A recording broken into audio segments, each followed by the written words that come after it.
bienvenue sur Enzo TV, je suis Enzo Foucra, c'est un plaisir de vous retrouver. Aujourd'hui, vidéo durant laquelle je vais répondre à une question que vous avez été très nombreux à me poser et dont la réponse concernera tout le monde, car personne n'est épargné par ce fléau. Cette question est: comment lutter contre la rétention d'eau, cette accumulation d'eau sous-cutanée qui va nous donner cet aspect flotteux, cet aspect gonflé et qui va également voiler cette définition musculaire tant convoitée.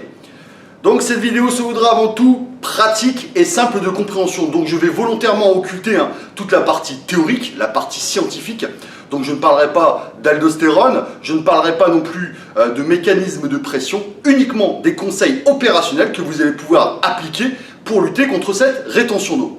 Et en fin de vidéo, nous verrons comment déterminer de manière très simple si ce que nous avons à perdre est de l'eau ou du gras. Et bien écoutez, sans plus attendre, on va attaquer le suite du programme. A tout de suite. Premier conseil est certainement le plus important, réduisez votre consommation de sodium. Et quand je parle de sodium, je ne parle pas uniquement de la salière.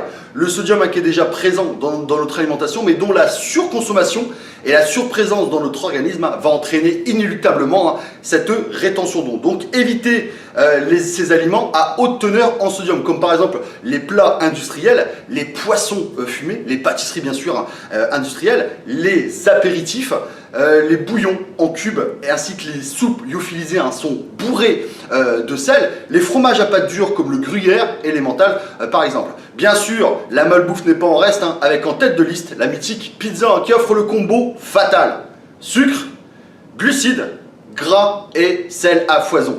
La preuve en est, faites le test, mangez une bonne grosse pizza un soir, il y a fort à parier que le lendemain matin vous arboriez des jolis joues de hamster. Donc pour ceux qui sont accros à la salière, deux options s'offrent à vous. La première, c'est de la remplacer par une autre épice. Et la deuxième, c'est de vous procurer, comme je le conseille d'ailleurs à mes clients, un sel que vous pouvez avoir notamment en pharmacie avec 0% de sodium et le même pouvoir salant.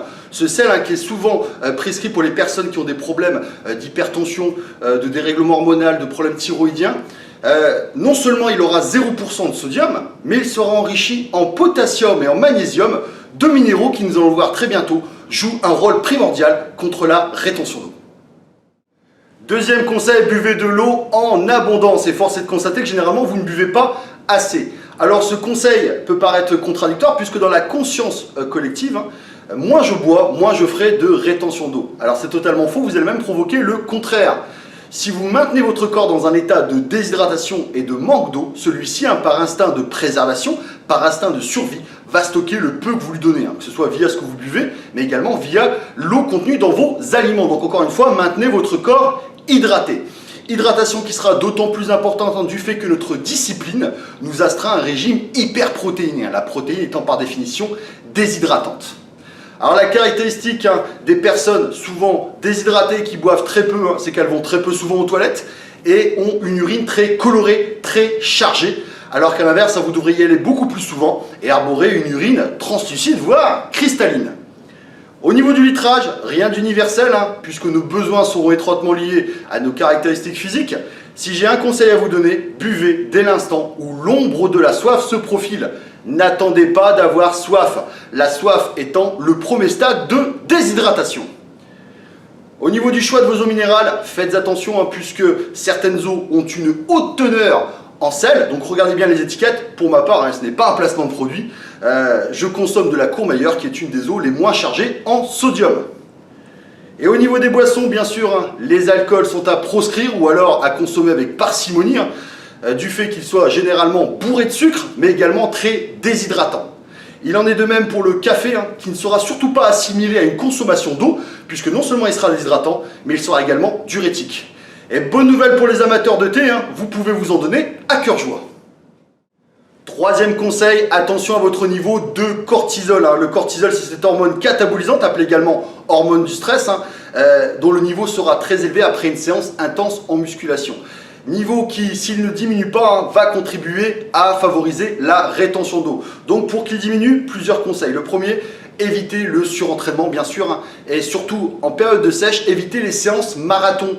En rajoutant en plus des séances de cardio à outrance, vous allez stresser inutilement votre corps, favorisant cette rétention d'eau. Donc en sèche, surtout, privilégiez les séances assez courtes, avec comme principal objectif surtout le maintien de votre niveau de force.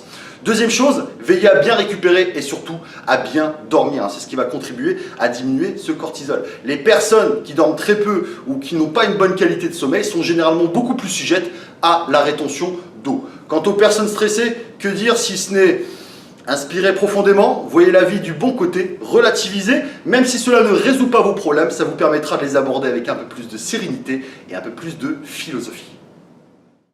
Quatrième conseil, transpirez à la salle. Vous serez étonné de voir la quantité d'eau sous-cutanée que nous pouvons éliminer via la sudation. Donc je ne vous demande pas de porter 3 caouets, une doudoune et votre veste de sport. Gardez juste votre sweat pendant votre séance cardio ou votre séance muscu et ça sera amplement suffisant.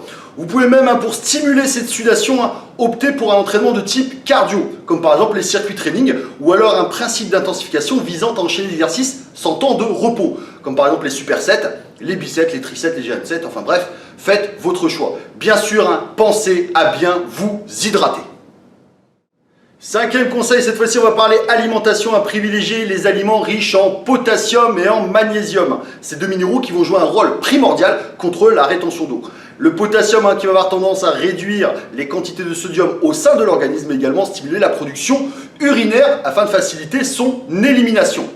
Alors les aliments qui sont riches en potassium, par exemple vous avez les lentilles, mais également les amandes, les épinards et la traditionnelle banane. Quant au magnésium, celui-ci va permettre une meilleure assimilation aussi bien du potassium que du sodium afin de réguler les fluides au sein du corps et indirectement donc lutter contre la rétention d'eau. Alors les sources de magnésium, donc vous avez tout ce qui est oléagineux, donc les noix, noisettes, noix de cajou, amandes, mais également les fruits secs et les flocons d'avoine. Quoi qu'il en soit, je vous ai mis en description de la vidéo 2 liens répertoriant les aliments qui en sont le plus riches. Alors petite parenthèse concernant le magnésium et la vitamine B6 pour vous mesdames, surtout lors de votre période prémenstruelle, période durant laquelle vous allez être beaucoup plus sujette à la rétention d'eau. Il peut être tout à fait judicieux de prendre un supplément en vitamine B6 et en magnésium, en l'occurrence du Magni B6 par exemple, pour lutter contre cette rétention d'eau. Sixième conseil, favoriser les aliments avec des principes diurétiques. Alors pour ceux qui suivent mes stories Instagram, vous avez pu voir que notamment lors de ma dernière semaine de sèche, là où mon pourcentage de graisse corporelle est très bas et que je m'occupe principalement de cette satanée flotte restante, de nouveaux aliments entrent en jeu. Notamment la sempiternelle asperge, mais également les concombres, qui ont tous les deux des principes diurétiques qui vont faciliter l'élimination de l'eau sous-cutanée via mes urines. Vous avez d'autres aliments qui sont du même type, comme par exemple les brocolis, mais également la courgette. Quoi qu'il en soit, je vous ai mis en description de la vidéo un lien répertoriant ces aliments. En parlant diurétique, je vous en conseille 2 à base d'herbes. Le premier, on ne le présente plus puisqu'il est très utilisé en milieu du culturisme. Il s'agit du fameux Dandelion Root, le pissenlit. Le deuxième, vous pouvez l'obtenir en pharmacie, c'est homéopathique. Il s'agit du BOP, du BOP, qui est de l'extrait de bouleau et d'olivier. Ces 2 compléments vont vous permettre encore une fois une meilleure élimination via les urines de cette satanée rétention d'eau. Dernier conseil, celui-ci s'adresse principalement aux personnes qui s'apprêtent à monter sur scène pour une compétition ou alors à faire un shooting photo, notamment vis-à-vis des séries de pumping. Séries de pumping, si elles sont bien faites, va vous permettre après toutes ces semaines de dur travail d'arborer un physique veineux, un physique véritablement épique. Mais par contre, si elles sont mal faites, va vous donner un résultat complètement désastreux. Alors comment bien les réaliser? Plusieurs conseils. Premier conseil, utilisez des charges très légères, voire même l'utilisation d'élastiques ou le poids de corps. Deuxième conseil, ne faites pas une séance avant votre shooting photo ou alors avant de monter sur scène. Contentez-vous de faire quelques séries uniquement sur les gros groupes musculaires, juste pour activer la congestion. Troisième conseil, surtout pas d'atteinte de l'échec. Si vous ne respectez pas ces 3 conseils, qu'est-ce qu'il va se passer?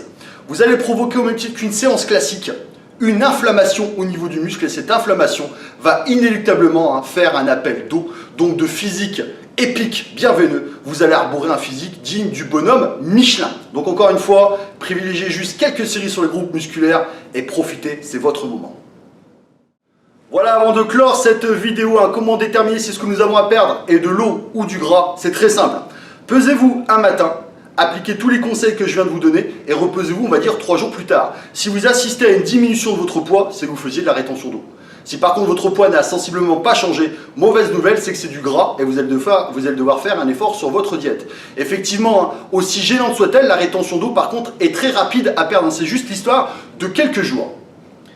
Et enfin, si votre rétention d'eau est due à pour une raison médicale, en l'occurrence de l'hypertension, un problème thyroïdien, un dérèglement hormonal ou une mauvaise circulation sanguine, je vous conseille surtout, si ce n'est pas déjà fait, d'aller voir un spécialiste.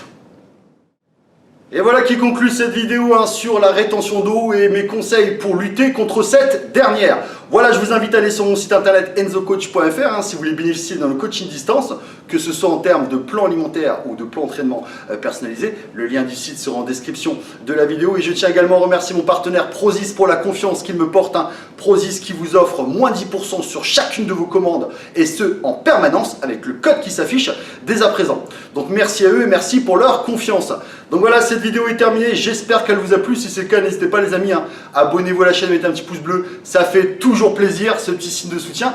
Quant à moi, je vous souhaite à toutes et à tous de très bons entraînements, de bonnes luttes contre cette satanée rétention d'eau. On se retrouve très bientôt pour une nouvelle vidéo. Vous étiez sur Enzo TV, je suis Enzo Foucra, bye bye les amis, ciao ciao, salut.